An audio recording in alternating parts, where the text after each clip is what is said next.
ഒരു രക്ഷയില്ല. അടിപൊളി എന്ന് പറഞ്ഞാൽ അടിപൊളി, സൂപ്പറാണ്. സുഹൃത്തുക്കളെ നമസ്കാരം. അതിമനോഹരമായ തീർത്ഥഗഡ് വെള്ളച്ചാട്ടത്തിലേക്ക് എല്ലാവർക്കും സ്വാഗതം.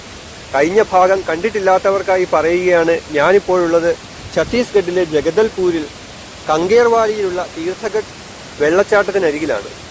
ഒരു രക്ഷയില്ല. അടിപൊളി എന്ന് പറഞ്ഞാൽ അടിപൊളി, സൂപ്പറാണ്. ജഗദൽപൂർ ടൗണിൽ നിന്ന് ഏതാണ്ട് 35 കിലോമീറ്റർ ദൂരത്തിലായി സ്ഥിതി ചെയ്യുന്ന ഈ വെള്ളച്ചാട്ടം ഇതുവഴി ഒഴുകുന്ന, അഥവാ ഈ കങ്കേർവാലിയിലൂടെ ഒഴുകുന്ന കങ്കേർ നദിയുടെ പോഷക നദിയായിട്ടുള്ള തുംഗാബഹാർ നദിയിലാണ് സ്ഥിതി ചെയ്യുന്നത്. ഏതാണ്ട് 299 അടിയാണ് ഈ വെള്ളച്ചാട്ടത്തിന്റെ ഉയരെന്ന് പറയുന്നത്. ഇത് ശരിക്കും പറഞ്ഞു കഴിഞ്ഞാൽ ഒരു വെള്ളച്ചാട്ടമല്ല, 2-3 വെള്ളച്ചാട്ടങ്ങൾ കൂടുന്ന ഒരു ക്ലസ്റ്ററാണ്. ഈ വെള്ളച്ചാട്ടത്തിന്റെ മുൻപിലായിട്ട് 4 ഭാഗവും വെള്ളത്താൽ ചുറ്റപ്പെട്ട ചെറിയൊരു കുന്നുപോലെയുണ്ട്. അതിന്റെ മുകളിലായിട്ട് ഒരു ശിവക്ഷേത്രവും ഉണ്ട്. മഹാശിവരാത്രിയുടെ സമയത്ത് ഇവിടെ തീർത്ഥാടകരുടെ വൻ ജനപ്രവാഹമാണ് ഉണ്ടാകുന്നത്. ഒരു മിനി കുംഭമേള പോലെയാണ് ഇവിടെ 3 ദിവസത്തേക്കെന്നാണ് അറിയാൻ കഴിഞ്ഞത്. വലിയ തിരക്കൊന്നുമില്ല. ഇവിടെ സീസൺ തുടങ്ങിയ സമയമായതുകൊണ്ട് ഏതോ സ്കൂളിൽ നിന്നുള്ള കുറേ കുട്ടികളൊക്കെ കാണാൻ വന്നിട്ടുണ്ട്. കുറേ ആൾക്കാർ അങ്ങ് താഴെയായിട്ട് നിന്ന് വെള്ളച്ചാട്ടത്തിന്റെ ചുവട്ടിലായിട്ട് നിന്ന് കുളിക്കുന്നതും മറ്റുമൊക്കെ ഉണ്ട്.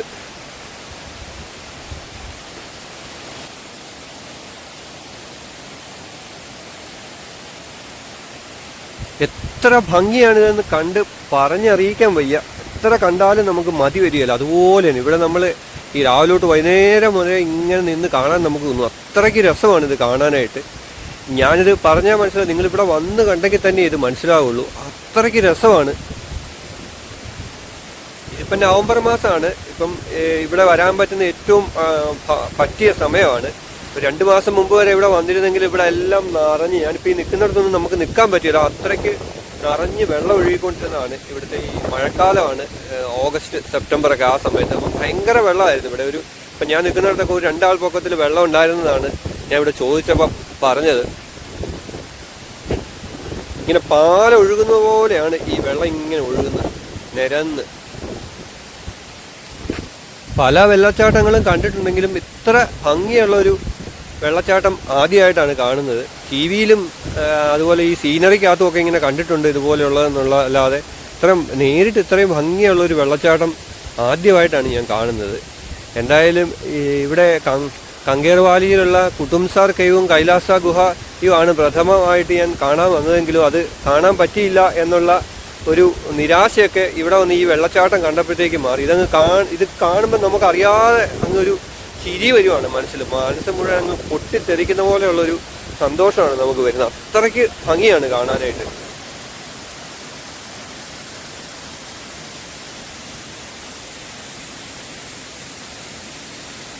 ഏതാണ്ട് ഒരു 1000 വർഷം മുൻപ് ഉണ്ടായ വലിയൊരു ഭൂകമ്പത്തിന്റെ ആഫ്റ്റർ എഫക്റ്റ് ആയിട്ടാണ് ഈ ഒരു വെള്ളച്ചാട്ടം ഇവിടെ ഉണ്ടായതെന്നാണ് പറയപ്പെടുന്നത്. ഇവിടെ ഈ കാണുന്ന കല്ലുകൾ, ഇത് കിംബർലൈറ്റ് കല്ലുകൾ എന്നാണ് അറിയപ്പെടുന്നത്.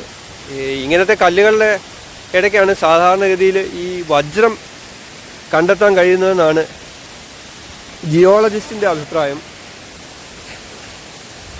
ഒരു കുരങ്ങൻ വന്ന് ഇവിടെ ഉള്ള കുറച്ച് ചേട്ടന്മാരുടെ ബാഗ് എടുത്ത് പരിശോധിക്കുകയാണ്.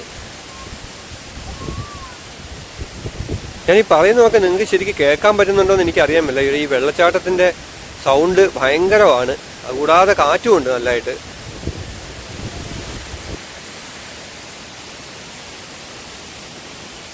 അവിടെ കുറെ സ്കൂൾ പെൺപിള്ളേർ വന്നിപ്പുണ്ട്. അവരുടെ ബാഗൊക്കെ എടുക്കാനായിട്ട് കുരങ്ങൻ ചെന്നതിന്റെ കൂവിച്ചും കാർച്ചയായി കേൾക്കുന്നത്. ഈ തീർത്ഥഗഡുമായിട്ട് ബന്ധപ്പെട്ട ഒരു നാടോടി കഥ ഈ ഭാഗങ്ങളിൽ പ്രചാരത്തിലുണ്ട്. അതുകൂടെ ഞാൻ ചെറുതായിട്ടൊന്ന് പറയാം. തീർത്ഥരാജെന്നും ചിൻകരാജെന്നും പേരുള്ള 2 സഹോദരന്മാരുണ്ടായിരുന്നു.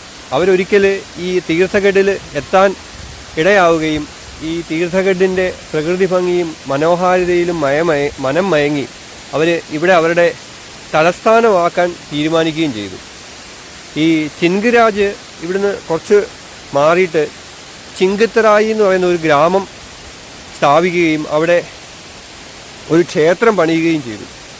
അതുപോലെ തന്നെ തീർത്ഥരാജ് ഈ തീർത്ഥഗഡ് വെള്ളച്ചാട്ടത്തിൻ്റെ മുകൾ ഭാഗത്തായിട്ട് തീർത്ഥഗഡ് എന്ന് തന്നെ പേരുള്ള ഒരു ഗ്രാമം സ്ഥാപിക്കുകയും ഈ വെള്ളച്ചാട്ടത്തിൻ്റെ ചോട്ടിലായിട്ട് ഒരു കോട്ട പണിയുകയും ചെയ്തു. ഈ ചിൻഗത്തറായി എന്ന് പറയുന്ന ഗ്രാമം ഇവിടുന്ന് ഒരു 7 കിലോമീറ്റർ മാറിയും ഈ തീർത്ഥഗഡ് എന്ന് പറയുന്ന ഗ്രാമം ഇവിടുന്ന് ഒരു 2 കിലോമീറ്ററും മാറിയിട്ടാണ്. അതുപോലെ തന്നെ ഈ കോട്ട അതിന്ന് നിലവിലില്ല. കോട്ട പൂർണ്ണമായിട്ടും തകർന്നു പോയി. അതിൻ്റെ അവശിഷ്ടങ്ങളൊക്കെ ഈ മുങ്ക് ബഹാർ എന്ന് പറയുന്ന നദിയുടെ തീരങ്ങളിൽ പല സ്ഥലത്തായിട്ടും കാണപ്പെടുന്നുണ്ട് എന്ന് പറഞ്ഞു കേൾക്കുന്നു. ഞാൻ കണ്ടില്ല. അതുപോലെ തന്നെ 11-ാം നൂറ്റാണ്ടിലാണ് ഈ സഹോദരന്മാർ ആയിട്ടുള്ള തീർത്ഥരാജും ചിൻഗുരാജും ജീവിച്ചിരുന്നതായിട്ട് പറയപ്പെടുന്നത്. ഞാനിപ്പോൾ നിൽക്കുന്നത് ഈ ദ്വീപ് പോലെ ഉയർന്നു നിൽക്കുന്ന ഈ പാറക്കുന്നിൻ്റെ മുകളിലാണ്. ഇവിടെ നിന്നുള്ള ഈ വെള്ളച്ചാട്ടത്തിൻ്റെയും ഇതിൻ്റെ പരിസരങ്ങളുടെയും ഒരു ദൃശ്യമാണ് നമ്മൾ കാണുന്നത്. 2-3 ക്ഷേത്രങ്ങളുണ്ട് ഈ ഇതിൻ്റെ മുകളിലായിട്ട്. ശിവൻ്റെയും ഗണപതിയുടെയും പാർവതിയുടെയും ഒക്കെ ആയിട്ടാണ്. ചെറിയ ചെറിയ ക്ഷേത്രങ്ങളാണ്. എനിക്ക് തോന്നുന്നത് പണ്ട് ഈ തീർത്ഥഗഡിൽ തീർത്ഥരാജ് പണിതിരുന്ന കൊട്ടാരം ഒരുപക്ഷെ ഈ കുന്നിൻ്റെ മുകളിലായിരുന്നായിരിക്കണം എന്നാണ് തോന്നുന്നത്. അതായിരിക്കാം ഇവിടെ ഈ ക്ഷേത്രങ്ങളൊക്കെ വരാനായിട്ട് കാരണം. ഇവിടെ ചെറിയ പൂജാരി പോലെ ഒരു ചേട്ടനെയൊക്കെ കണ്ടായിരുന്നു. പക്ഷെ അങ്ങനെ കൃത്യമായിട്ടുള്ള പൂജയും കാര്യങ്ങളൊന്നും ഉണ്ടെന്ന് തോന്നുന്നില്ല. ഞാൻ മുമ്പേ പറഞ്ഞായിരുന്നു, മഹാശിവരാത്രിയുടെ സമയത്ത് ഇവിടെ ഭയങ്കരമായിട്ട് ആൾക്കാർ വരുന്ന ഒരു സ്ഥലമാണ്. അതുകൊണ്ട് തന്നെ ആയിരിക്കും ഒരുപക്ഷെ ഈ തീർത്ഥഗഡ് എന്ന് പറയുന്ന പേര് അന്വർത്ഥമാവുകയും ചെയ്യുന്നത്. 3 ദിവസത്തെ മേളയാണ് ആ സമയത്ത് ഇവിടെ നടക്കുന്നത്. ഇതിൻ്റെ മുകളിൽ നിന്നുകൊണ്ടുള്ള വെള്ളച്ചാട്ടത്തിൻ്റെ ഒരു മനോഹര ദൃശ്യമാണ്. നല്ല ഹൈറ്റാണ്. ഈ വെള്ളച്ചാട്ടം ഒഴുകുന്ന ആ ഭാഗത്ത് അതിൻ്റെ അങ്ങോട്ട് നമ്മളെ ആരെയും കടത്തി വിടുകയല്ല, അങ്ങോട്ട് കയറാൻ പറ്റുകയില്ല. അവിടെ വലിയ വേലിയൊക്കെ കെട്ടി തിരിച്ചിരിക്കുകയാണ്. അതിൻ്റെ നമ്മൾ മുമ്പ് ഇങ്ങോട്ട് ഇറങ്ങി വന്ന ആ മോള് ഭാഗത്തു നിന്നാണ് അങ്ങോട്ട് പോകേണ്ടത്. പക്ഷേ അവിടെ അങ്ങോട്ട് കടത്തി വിടുകയല്ല. ആ വേലിയുടെ അവിടെ കൂച്ചിക്കാരനൊക്കെ നിൽപ്പുണ്ട്. അവിടെ ഒരു കാലവശാലും നമ്മൾ അതിൽ അങ്ങോട്ട് ചാടി പോകാതിരിക്കാൻ വേണ്ടിയിട്ട്. പക്ഷെ ഇവിടുത്തെ തദ്ദേശീയരായ ഗ്രാമീണർക്ക് അങ്ങോട്ടൊക്കെ പോവാം. നമ്മൾ സഞ്ചാരികളെ അങ്ങോട്ട് വിടുകയാണെന്നുള്ളതേ ഉള്ളൂ.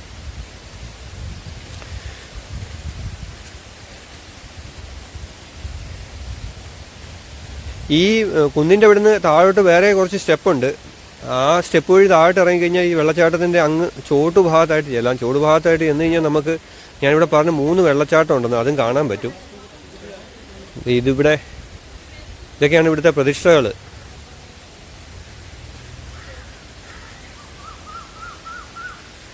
ചിലതൊക്കെ നമുക്ക് കണ്ടു കഴിഞ്ഞാൽ ഗണപതിയെയും ശിവനെയൊക്കെ മനസ്സിലാകും. ചിലതൊന്നും ഏതാ പ്രതിഷ്ഠ എന്നൊന്നും അറിയാൻ പറ്റില്ല. ഇവിടെ എഴുതിയൊന്നും വെച്ചിട്ടില്ല.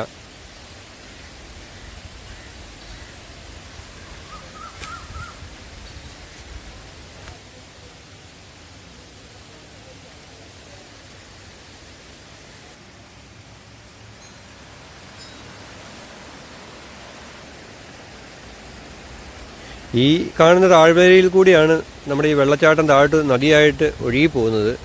മുങ്കാ ബഹാർ എന്നാണ് ഈ നദിയുടെ പേര്. ഇത് കങ്കേർ നദിയുടെ ഒരു പോഷക നദിയാണ്.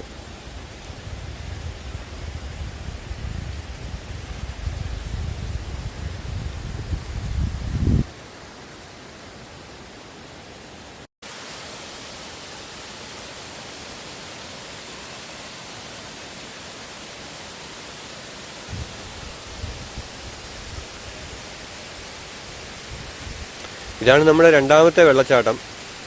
ഇപ്പം വേനൽ തുടങ്ങിയോണ്ട് വെള്ളമൊക്കെ കുറച്ച് കുറവാണ്. ശരിക്കൊരു 2 മാസം മുമ്പ് വന്നിരുന്നെങ്കിൽ ഇത് നിറഞ്ഞ് കവിഞ്ഞൊഴുകുന്നതാണ്. എന്തായാലും ഒരു പ്രാവശ്യം കൂടി ഇവിടെ വരണം, നിറച്ച് വെള്ളം ഒഴുകുന്ന സമയത്ത്.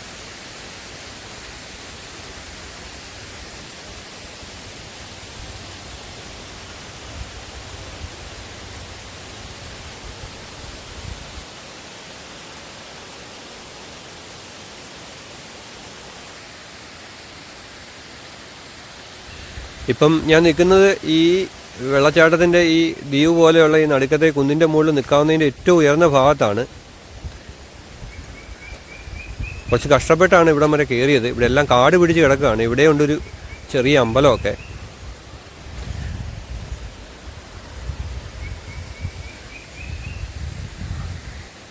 ഇവിടുന്ന് താഴോട്ട് നോക്കിയാൽ ശരിക്കും പറഞ്ഞാൽ നല്ല പേടി തോന്നും.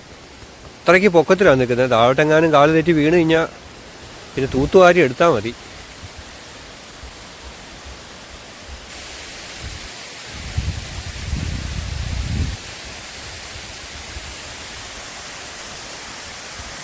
ഞാനിപ്പം ആ കുന്നിൻ്റെ മുകളിൽ നിന്ന് കുറച്ച് താഴോട്ടിറങ്ങി, ആ കുന്നിൻ്റെ ഭാഗത്ത് തന്നെ. അപ്പോൾ അവിടെ നിന്നുകൊണ്ടുള്ള നമ്മുടെ ആ രണ്ടാമത്തെ വെള്ളച്ചാട്ടത്തിൻ്റെ വ്യൂ ആണിത്. ഇതിൻ്റെ താഴെ ഭാഗത്തായിട്ട് ആൾക്കാരൊക്കെ കുറേ പേര് നിന്ന് കുളിക്കുന്നൊക്കെ ഉണ്ട്. ഇവിടെ കുറേശ്ശെ വെള്ളം ഒഴുകുന്നുള്ളത് കൊണ്ട് വലിയ ശക്തിയില്ല, അതുകൊണ്ട് കുഴപ്പമില്ല, താഴെ നിന്ന് കുളിക്കുകയൊക്കെ ചെയ്യാം.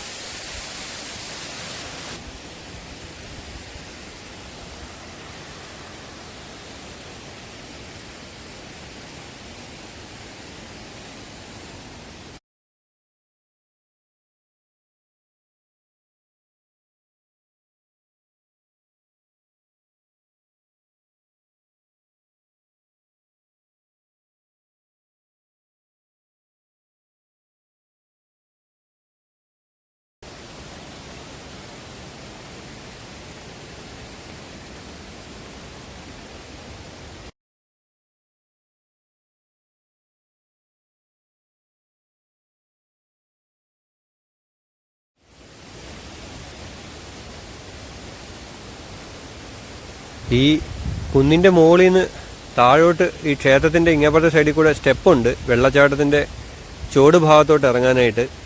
അപ്പോൾ ആ സ്റ്റെപ്പിൽ കൂടെ ഞാൻ താഴോട്ട് ഇറങ്ങി വന്നിട്ട് ഉള്ള വ്യൂ ആണിത്. ഇവിടെയുണ്ട് ചെറിയൊരു ശിവലിംഗവും ഒക്കെ. ഈ വെള്ളച്ചാട്ടം താഴോട്ട് ഒഴുകി വരുന്ന ഭാഗമാണ് നമ്മൾ ഈ കാണുന്നത്. ആ സ്റ്റെപ്പിൽ കൂടി ഞാൻ ഇങ്ങോട്ട് ഇറങ്ങി വന്നത്.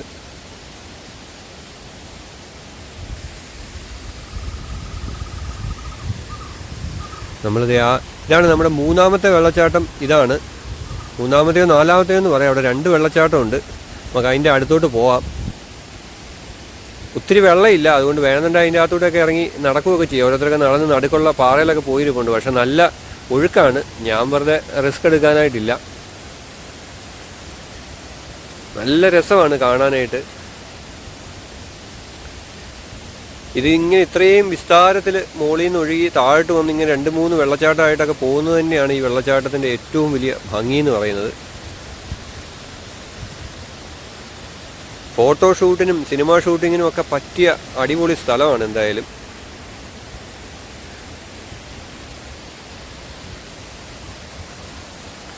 ഇവിടെയെല്ലാം ഭയങ്കര വഴുക്കലാണ്. 1-2 പ്രാവശ്യമൊക്കെ ഞാൻ ചെറുതായിട്ട് തെന്നി. ചെരുപ്പിട്ടുകൊണ്ട് ഒരു കാരണവശാലും നടക്കാൻ പറ്റിയല്ല. പതുക്കെ പതുക്കെ പിടിച്ചൊക്കെ വേണം നടക്കാനായിട്ട് ഈ വെള്ളത്തിൻ്റെ സൈഡിൽ കൂടെയൊക്കെ നടക്കുമ്പം.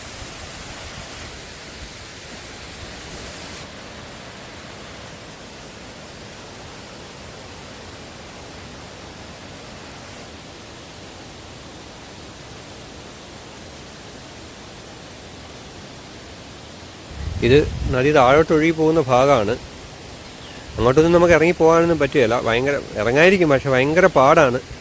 ഈ കല്ലിൻ്റെ ഇടുക്കുകൾക്കിടയിൽ കൂടെയൊക്കെ പിടിച്ചൊക്കെ വേണം ഇറങ്ങാനായിട്ട്. ഞാനെന്തായാലും താഴോട്ടൊന്നും ഇറങ്ങി പോകുന്നില്ല. ഈ മുകളിൽ നിന്നുള്ള കാഴ്ചയൊക്കെ ഉള്ളൂ. ഒരു രക്ഷയില്ല. എന്ത് ഭംഗിയാണ് കാണാനായിട്ട്.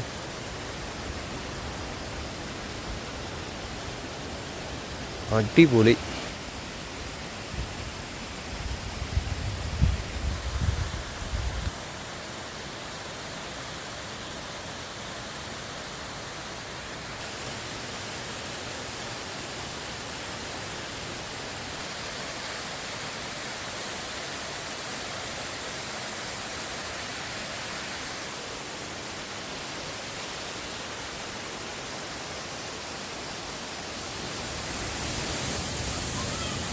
അപ്പോൾ ആ മൂന്നാമത്തെ വെള്ളച്ചാട്ടത്തിൻ്റെ ചോട്ടിലാണ് ഞാനിപ്പോൾ നിൽക്കുന്നത്. ഇവിടെ ഇങ്ങോട്ട് കുറച്ച് മാറി 2-3 പേര് കൊച്ചുമൊക്കെ ആയിട്ട് ഇറങ്ങി നിന്ന് കുളിക്കുന്നുണ്ട്. ഞാൻ എന്തായാലും ഇറങ്ങി കുളിക്കുന്നൊന്നുമില്ല. ഈ എൻ്റെ മേത്തോട്ടും ഫോണയിലോട്ടും ഒക്കെ നിറച്ച് വെള്ളമൊക്കെ തെറിക്കുന്നുണ്ട്. ഭയങ്കര രസമാണ് ഇവിടെ നിൽക്കാനായിട്ട്. ഇറങ്ങി കുളിച്ചാൽ കൊള്ളാമെന്നൊക്കെ തോന്നുന്നുണ്ട്. പക്ഷേ ഈ കയ്യിൽ സാധനവും ഒക്കെ ഉള്ളതുകൊണ്ട് ഇതൊക്കെ ഇവിടെ ആരെങ്കിലും ഏൽപ്പിച്ചിട്ട് ഇറങ്ങാൻ പറ്റിയല്ല. ഒറ്റയ്ക്കായതുകൊണ്ടുള്ള ചെറിയ ബുദ്ധിമുട്ട്. അല്ലെങ്കിൽ ഞാനും ഒന്ന് ഇറങ്ങി കുളിച്ചേനെ. ഇനി നിൽക്കുന്നിടത്ത് ഭയങ്കരമായിട്ട് തെന്നലെന്ന് പറഞ്ഞാൽ ഭയങ്കരമായിട്ട് തെന്നലാണ്. ഞാൻ ചെറുതായിട്ടൊന്ന് വീഴാൻ ശ്രമിച്ചു നോക്കി, പക്ഷെ വീണില്ല.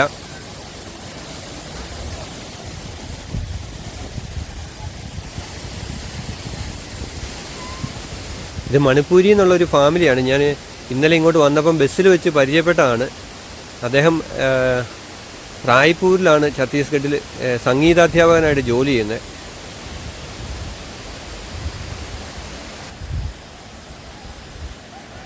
ഒരു 2-3 മണിക്കൂറോളം ഇവിടെ ഞാനിപ്പോൾ ചിലവഴിച്ചു. ഇനിയിപ്പോൾ പതുക്കെ മടങ്ങാമെന്ന് വിചാരിക്കുകയാണ്. തിരിച്ച് ഞാനിങ്ങോട്ട് മുകളിലോട്ട് കയറി സ്റ്റെപ്പൊക്കെ കയറി തിരിച്ചു വന്നു. അതിൻ്റെ മുകളിൽ നിന്നുകൊണ്ടുള്ള വ്യൂ ആണ്.